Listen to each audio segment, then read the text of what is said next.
All right, on this Garlic Marketing Show, we're going to talk sales. We're going to talk how to sell more, why most of the sales training out there is wrong, because I've been through it. And we're going to talk why you probably are going to hate your next salesperson, the problem, why referrals are actually killing your sales process, the big gap between your lead magnet and trying to sell your quote-unquote high-ticket offer, the problem with most high-ticket salespeople, should you get a closer, and the ideal that really how to train yourself and the 7 reasons people won't buy from you. All this on the Garlic Market Show. I've got John, Small Mountain Hill, best-selling author and sales coach on. John, thanks for being on. Absolutely. Thanks for having me. And before we get started, of course, this is brought to you by videocasestory.com. One of the best tools I've ever had in my sales process is having video case stories. It will help every aspect of your sales. Go to videocasestory.com/finder to get your 7-figure case story finder. All right, let's get started. My name is Gino Wickman. I was introduced to Ian, and that's what brought me into this video world and got me embracing this video world. And Ian did exactly what I hoped. He got me really comfortable with putting videos out to the world. And having a great strategy around putting videos out to the world, because there's so much more than just shooting a video. And so the way that he positions those videos, optimizes those videos, he's done a great job. Right. Yeah, we had a great conversation before the show, like to make sure it was a good fit. And John's like, everything he was saying, I was like, this is stuff I wish someone had told me, and I wish it would tell all of the people that follow me. So I said, hey, John, let's talk about this. So, real quick, because I know there's, in the book you probably talk about your story. Real quick, how you got into sales and who you work with. Yeah, so I've been in sales total for about 20 years in very many various forms, right? I started out in corporate, sold cell phones, and then I moved into banking, and then moved from banking to other banking and finance and mortgages and investments. Left that to go into small business, and then that's where I really kind of hit the wall for the first time. I'd been pretty lucky in the fact that just basic knowledge and, a little bit of kind of go get it was enough. And then whenever I hit actual field sales, I didn't really have the training or the knowledge necessary to have the success I was looking for. And that's when I found coaching and worked with a coach for a very long time. And that's when I got into like mentors and networking and audiobooks and all these really, really impactful things that have led me to the work that I do now. And I got to launch a business with a friend of mine, right? And that's where I really started to geek out on all the sales stuff, right? My kind of tool for my own improvement was in CRMs. And so when I started this company, it wasn't really to be a coach or a trainer or a recruiter. It was just to build CRMs for people so that way they would have the same kind of feedback loop and tightness to their improvement evolution that I was able to get from it. And then over time realized that how I use a CRM is kind of tied to how I sell, and was not really bringing all the value that I could by just trying to bring in CRMs. And instead I shifted to actually teaching people and coaching people on like how to perform as a salesperson at a higher level and how to look for your own improvement and feedback. And that's kind of what led us to the work that we do now. That's really interesting because, so many people I talk to, it's amazing. Like I talked to I was coaching a digital agency owner yesterday, and he didn't have a CRM. He's spreadsheets. Oh, it's wild, man. And it was like, I remember the first time, I'm going to date myself. I was like, I need some tool, and I found Act back in the day, and had to download it. And that was the CRM before Salesforce. Yep. And then there were Siebel systems. I've worked with some absolutely horrible CRMs. And now they're just so easily accessed, and there's so many great resources. But like you said, it can be a crutch, right? If someone's very CRM focused. So I want to get into the CRM piece, but before we do that, you were talking about like the education component. And there's some amazing stuff out there, and there's a lot of, I think, like echo chamber sales stuff, especially when you look at like some quote unquote influencers that are just saying the same thing about sales. Mm-hmm. So when you look at all the stuff out there, what's the worst piece of sales advice that you see out there? Wow, man, that's quite the list, actually. Like, I actually take notes. Like, that's where a lot of my content comes from, is like, the outdated stuff that I see, like the bros pushing. And really, I mean, the part that really sucks the most is whenever you have someone trying to lead sales because they're either, the offer owner, they're the company owner, or they're the marketing person, and they're trying to lead sales and they're trying to help salespeople out, right? If you've not spent time in the stream, you're going to have a very hard time building the actual trust that is necessary to actually coach and help people improve their performance in the sales seat. And sales is a hard job anyway, but yeah. I meet so many people who think they know what they're talking about because they've seen Glengarry Glen Ross, or they've read The Wolf of Wall Street or something else like that, and they think because they have all these mantras, right? Follow up until they block you, follow up until you get a death certificate, coffees for closer, and all these things that just get tossed around so like carelessly, and it shuts down the individual's opportunity to like find improvement, right? And so one of the things that I talk about with everyone is that if you're not going to listen to the feedback of your salesperson, please don't hire a salesperson, right? Because they're the one who's closest to the problem, right? Now, you got to make sure that you're working with someone who is like on the level, because there's lots of salespeople out there that go through like a Dan Locke course, and then they're thinking that they're ready to like go close 5 and 6 figure deals and everything, and that's not really how it works. But if you're not taking advice from the person taking the calls, there's no real chance to like improve the targeting, improve the messaging, improve the qualification process, and then this person is just going to spend all their time, sifting yes from no, yes from no. And there's always going to be a volume component, but like we should be able to kind of, be working towards more clarity, more things staying in the yes bucket, and just not like, hey, they downloaded a free PDF, go see if they're ready and excited to buy a $15,000 program. That's a big gap. And, whenever people lean in and say, well, there's 20% in every list. Okay, prove that to me, that you've been able to close 20% on this list, and then I can agree with you. But if you're just pulling a number that you got from ChatGPT or Google, we need to, re-benchmark this for the reality that we're in. That's interesting. I've never heard that 20%, because I think like at tops 4% of people are ready to buy right now, right? Yeah. There's so much bad advice out there. And so, the coffee is for closers.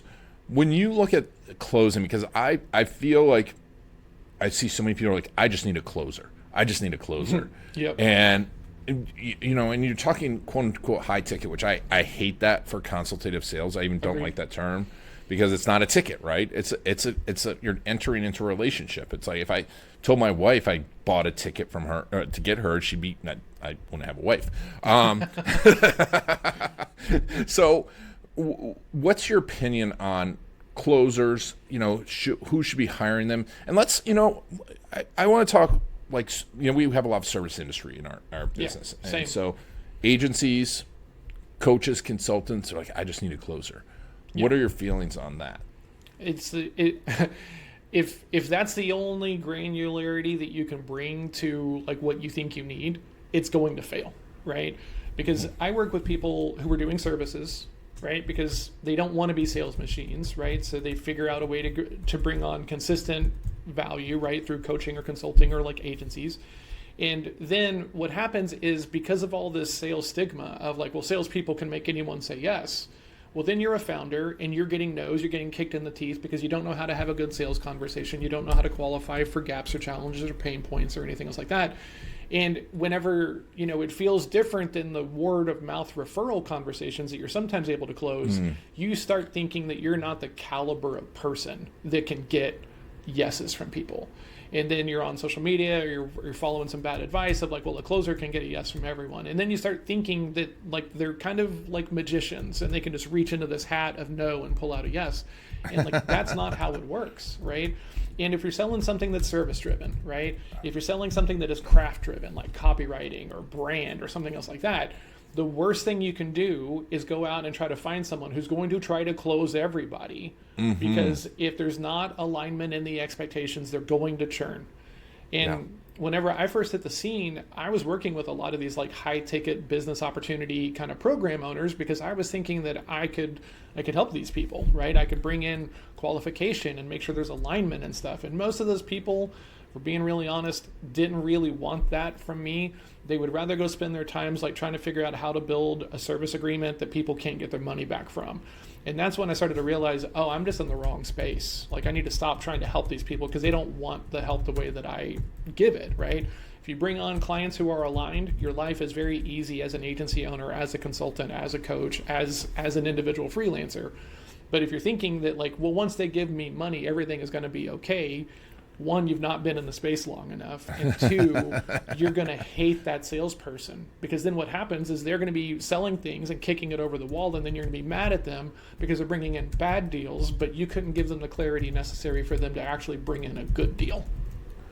Yes. No, it's so true. And it's like, if you force someone into something they're not ready for, or it's not the right thing, you can do that. But if you're incentivizing someone to close at that rate, and I've seen this in massive organizations, right, where you get that burn. And like where entire businesses have burnt out their entire market because of that. Oh, yeah, absolutely. And like it's a 150-person sales organization, like I've seen burn out entire markets. So it comes time to be a salesperson for your business, an agency salesperson, and really move from just being, I got referrals and closing. And let's clarify the problem with referrals, because everyone's like, oh, I get great referrals. And some people think they're a great salesperson because of it, don't they? Oh, yeah.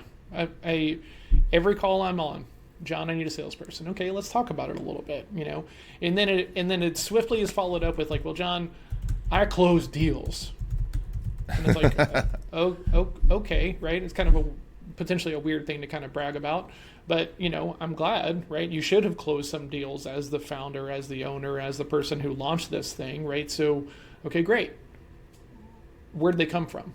What makes a good fit? What are you looking for to really make sure that they are good? Well, we can help everybody. And that's when I know that there's like a knowledge gap and a problem, right? And they're not ready to bring on a salesperson, because if you can't tell me who's in the no pile, you're going to be very murky on who should be in the yes pile. And if you can't tell me that, you're definitely not going to be able or ready to tell your salesperson that. But then we're starting with a knowledge gap, because when it comes to services, right, conceptual, custom, or complicated services of an ongoing manner, you're going to have an earn back period, right? Like that's the time it takes that you need to keep a client before they actually start bringing in money for you, right? Like SEO has a fair amount of build out on the front end. Brand has a fair amount of build out, right? All these things. So if you're not keeping people to the end of the contract term, you're probably not making a bunch of money on them. That is fixable if you know what makes you different, if you know where you excel in your delivery and your fulfillment and stuff, and then you can communicate that to the salesperson so that way they can be looking for those things, questioning around those things, qualifying for that alignment, so that way people are coming on and they're staying and they're actually becoming profitable clients. But if everyone is leaving, you can't outsell a leaky bucket is one of the things that I got to tell every founder that I work with, right? If you can't keep people to stay, that's going to be a problem that you're not going to be able to outproduce. Yep. No, I mean, I've definitely seen it. I've been through it. Like sometimes when you focus on sales or have the wrong salesperson, you're really focusing on that. You stop focusing on the quality or the alignment, and you don't get the results. You don't keep the clients, and now it's all of a sudden you're negative. You're losing money. Yep. So tell me a little bit, like, from a training standpoint, what are some of the key things that people need to be trained on to be a great salesperson for their business and eventually get a great salesperson? That's a really good question. Actually, no one's ever phrased it that way before. The first thing that I tell everybody to do is stop assuming that you're God's answer to whatever it is that you do, right? Because it's very easy to start running around and being like, okay, do you work with put anything in the creative lane, right, or the marketing lane, right? Do you work with someone who does like SEO for you now? Yeah. Well, we're better. Hire us. How do you know you're better? You have not asked any single questions. You don't know their perspective over their current relationship with their current vendor, and so you might just be building yourself into a place to get eye rolled at so hard that you've wasted your time. So, as opposed to just going around telling everyone that you're better, figure out how you're different. First of all, right? And you got to be able to communicate that down to your salespeople. I just did a training session earlier today around this topic of like, it's not a bug, it's a feature, right? It's this thing that comes from development, and it's the limitation creates the greatness. And so if you're the small company, some people are going to use that as a way to kind of distance themselves, like later on in the sales process. Hey, we decided we wanted to work with someone bigger. Okay, well, cool. If that happens even 2 times, it should be a conversation that you're forcing so that way you can be in front of it. Because once someone kind of hits like a decision precipice, it's very hard to move them away from that. So if they made a decision in another conversation and that we're not a part of like, we want to work with someone who's a little bit bigger, they're just going to show up and be like, hey, we want to work with someone bigger. You're not going to get a shot at being able to overcome that objection, most likely, because they're using it as a way to kind of break cleanly and move on. So instead, have that conversation earlier, right? Hey, Mr. Prospect, a lot of times we have great conversations with people, but some people are looking for someone a little bit bigger because they're wanting a big team. Then the other people are looking for something smaller. They want more of like a white glove approach, and they'd rather work with a smaller team versus a bigger one. I'm curious, what's important to you? At least now we get to have this conversation around a thing that some people might not see value in, but people who are going to be aligned with us will see value in that if we build the question the right way and have a leading conversation with it, as opposed to just hoping that it'll be okay. Hope is not a sales strategy, okay? And I'm like that's not my line. I don't know who came up with it, but it's true. So everything you don't talk about that comes back and bites you later on is something that you should be trying to forward put front load into your sales conversation so that way you don't get hit with it. If you're the most expensive thing in town, talk about it. Don't assume that they're not going to talk to anyone else and they're not going to get better pricing, because someone is going to be able to do it cheaper than you are. So instead, talk about it. Hey, Mr. Prospect, sometimes people are going to go out and collect 3 bids and they're going to go with the person who's the cheapest because they don't really understand the differences. How clear are you on the differences between like different types of agencies? Can we talk about that? Now we get to have a conversation about differentiation, not just purely on the basis of cost. I love that question, because it's, you bring all that stuff out, and it's something we, when we go through the video case story process, and it's one of the first things we ask a company is, if you want this goal, what's different about you from everyone else? And it's amazing to me that people are like, I'm like, you should be like, boom, boom, boom, boom, boom, right? Name 4 or 5 things off. And they're like, we get results. I'm like, everyone gets Yes. And the other one is, we're experienced. I'm like, what does that mean? But when you start to stack them, like you were saying, because you can be small, and you can be nimble, and tell stories around it. That's fantastic. It's a great way to present it too, instead of presenting it, asking a question. Yes. I love that. What are some other great things that people need to learn, or questions they need to ask? So a couple of years ago, I was at a sales conference, and this guy gets on stage and he makes this pretty bold claim of 90% of deals only don't close due to 7 reasons. And I was like, this is a little bit too silver bullet-ish for me, But by that time, I'd built out some CRMs for people kind of as a side hustle. And so I had access to like a lot of data, including my own data. And so I went in and did some combing and did some filtering and some thinking. And while, it's not just 7, there's, I would say that there's really 8, right? The 8th one really being about the thing that makes you different that some people don't understand or see value in. Everything else did kind of fall inside of those things, right? And so the big 7 are, I don't think I need this. Okay, so, where's the value? Okay, if you're not talking about value, if you're not uncovering value gaps or challenges, then you're probably having a very surface level conversation anyway. The next one is, I don't know that this, or I don't know that I need to pay for this, right? Which is a budget conversation. If you're not talking about budget, you're probably welcoming sticker shock, and you shouldn't be doing so. We can talk about ranges and buckets and different things like that. The next one is, I know that I need this, but no one else does, right? That's where you have someone who's maybe a champion for you, who can help you get into the right conversations further up, but they're not an actual decision maker. The next one is, this has been a good conversation, but I need to take this back to my team. And that's slightly different, because you don't really know if this person is on your team or not. The next one is loss of momentum, because time kills deals, because people forget about the details. They forget about the gaps and challenges that they talked about with the salesperson. And then the other one is went with a competitor. That's always a big one, right? Yeah. And then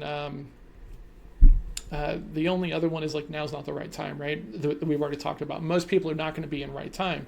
And, this goes for everything. If you can bring up enough pain, gaps, and challenges, right, inside of your discovery process, that is where people will buy things off cycle. But not everyone is going to have enough pain to cause an off cycle purchase, and not everyone is going to be movable, because that's where you really have to understand the decision making of the prospect, right? Is everything done by committee?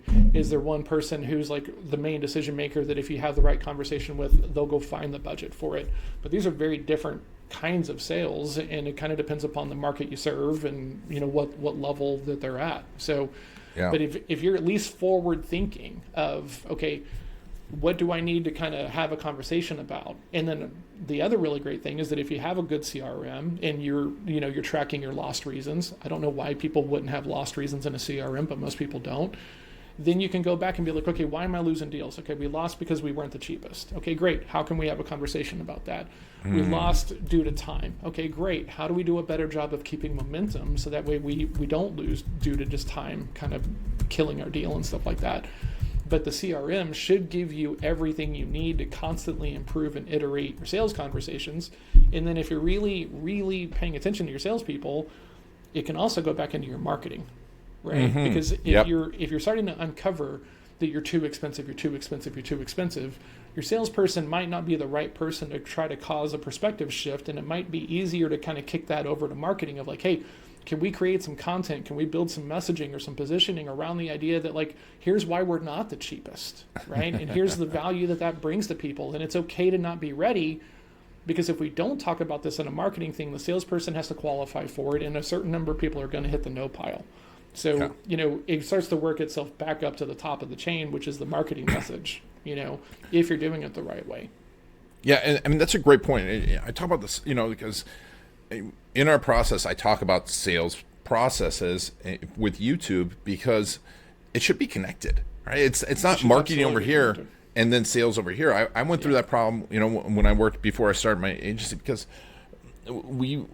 none of the things that I needed to sell with were in the marketing toolkit. So I had to build everything myself. And that's how I became good at marketing, was it being good at sales, and, we're feeding the sales. And listening to your salespeople, I love that. And the CRM gives you the answers to so many problems. Dude, you know what shocks me? Like sorry to cut you off, but I can't tell you how many teams, they're not allowed to put anything in the no column, right? They're not allowed to mark anything as lost, because someone, either the head of sales, the head of marketing, or maybe the CRO or someone further up the chain, doesn't want to put anything in the no column.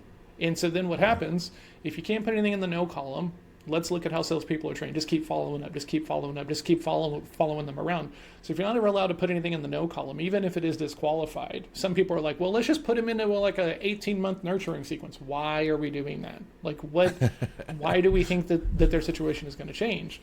But it's stuff like that. And so, in certain situations, there's no real feedback loop to get insights from sales about why deals aren't closing. And so then what happens, back to the other thing we're talking about, then someone just shows up and starts yelling at the salespeople that they don't want it bad enough and stuff like that, which is not going to change anything or help anybody, but that's how it normally kind of shakes out.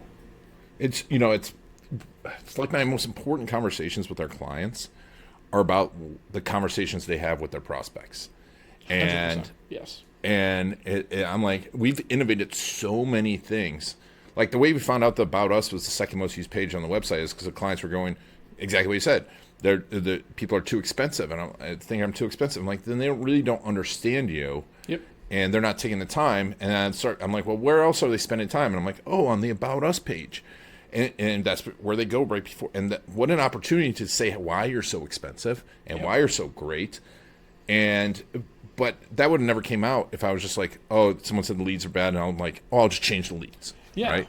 Or, if you're the leadership person and you're maybe drinking a little too much of your own Kool-Aid, right? Because like as a founder, I started off thinking that I was going to help everybody, right? And then, I think it's normal and part of the process, right? If you're optimistic and opportunistic enough to launch a business, you probably think that you can help a much wider lane than you're actually going to be able to easily help right now, right? So if I've done it, every founder I've ever met has done a version of this, and it's normal. But if you're not looking for data, if you're not going and talking to the people closest to the problem, and this is like a Toyota thing, right? So like Toyota is like famous for like get feedback from the people closest to the problem, right? So like they allow assembly line workers to like stop the line, which can have major impacts on their ROI and everything else like that. But they're the people closest to the problem. They can fix it right then and right there. If we have to wait for a committee to get together and to solve this problem, it could be weeks or months and everything else like that. So it's not a crazy idea when we look at it in any other facet, but because of the, the sales stigma, they don't want it bad enough. They're lazy, let's just keep them on commission only because if we give them a base, they're going to get lazy. They don't, all these things are happening and there's no good feedback loops in the CRM to like, okay, why did this deal not close? Different things like that. It just becomes this thing to where there's no room for you to listen to them because there's not like that customer or that employee feedback box of like putting the information into it and stuff like that. And so after that, it becomes he said, or he said, she said, and like the leadership person who's drinking their own Kool-Aid and has closed a bunch of deals on referral, but has never sold anything to cold traffic, they're going to have their flawed perspectives and, it's going to get emotional. And the old line from the military is shit rolls downhill, right? So it always kind of comes back as sales pressure, which is unfortunate. It is unfortunate. Or vice versa, marketing pressure. But if marketing's not listening to sales, or they're not connected, or they're not getting any type of information back from sales, and one of the things we do is like listen to the customers, like video case stories. We interview 100%. The customers, and I'm like, it amazes me how few people, they're like, I just want to get a testimonial. I'm like, why are you not interviewing your customers? You don't know why they really bought, right? You don't know what they were thinking, and if you didn't ask this of them, and I tell people like the salesperson's probably not the best person because that's like asking someone how much the date went that you took out. Like, was I good in bed? Yes. So, when it comes to that, making sure that everything is like working together. Yeah. What type of cadence, what type of review are you suggesting people do? Ooh, that's a really good question, right? And this is where I really appreciate a lot of the thinking and marketing, right? Because like salespeople will love to break down like one conversation endlessly, right? And as a sales coach, I love breaking down individual conversations and looking for meaningful improvement based upon kind of where we messed up, what did we miss, what did we not hear. But we also need a significant enough sample size so that way we actually know what we're talking about, right? Yeah. Doing one cold call to one person, getting yelled at, and then being told to screw off, like doesn't mean that cold calling is dead, contrary to what is all over LinkedIn, right? You need to make 100 cold calls and then just like look at what happened, right? How many positive responses did you get? How many meetings did you set? How many of those meetings showed up? And if you don't do enough volume, you're always going to be looking for what ends up being a silver bullet, and there are no silver bullets, right? There's going to be some volume. You're going to have to like do more than you think that you will because there's going to be drop-offs if you're really thinking about it, matched to reality. Because not everyone who becomes aware of a problem immediately jumps into the consideration phase and then it starts booking calls with like salespeople to like figure out how to get the problem solved. Lots of people are like, oh, hey, there's technology that'll help me do this. I'm probably fine, right? So, you have to have enough volume so that way you can look for trends and indications so that way you know what to go improve upon, not one outlier. Yeah. Right. No, yeah, exactly. Yeah, you've got to see patterns. And that's it, because that's coming back to the stories, not to make this about us, but I love how much this lines up because, what our process came out of sales. Our process came out of like I developed a case story tackle box, where I put all my stories because I'm like I needed to collect stories and I needed a place to go get them because I was just like trying to remember them and then I'd be like JoJo, the idiot circus boy and just telling all my stories at once. when you talk about multiple things at once, you start to see patterns. Yep. And I think that's such an important thing you just said, because it's like we pick one thing out and we think this is the direction we're going, instead of going, hey, there's these 20 different points. What's the commonality? Yep. And how are you doing that in a sales meeting? So, so this is, I've never heard anyone else say this, so like this might be an actual Johnism, but like any one data point is probably a vanity point.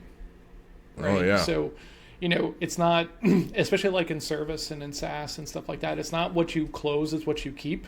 Because, recurring revenue is about being able to keep a customer, not just being able to close them. Yeah. Right? It's not how big is your email list, it's how many people on average open your emails, because just going off the size of the list can be really, really great way to set yourself up for failure.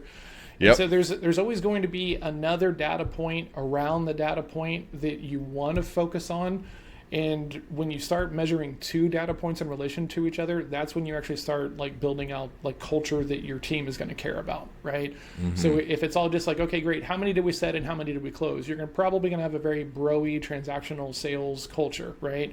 And if you're selling a hard product or hard widget or something else like that, that's probably going to be fine. But if you're selling anything that's complicated, custom, or conceptual, you can't go around that way, right? No. You really need to slow it down, make sure that they know what they're getting into, right? And the example that I always talk about is the difference between like PPC and SEO, right? Client comes in the door, they don't know what they want, they don't know the labels, and they just say, I want to grow.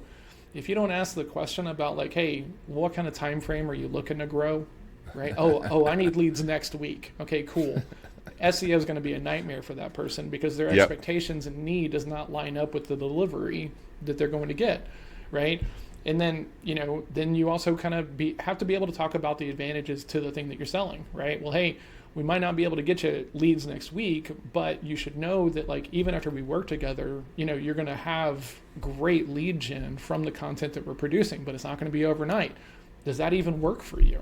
Right? Now we're having a really great conversation about their individual needs, but it's got to be stacked around, actual business acumen, understanding the market, and then the rest of it is like sales conversation fundamentals, right?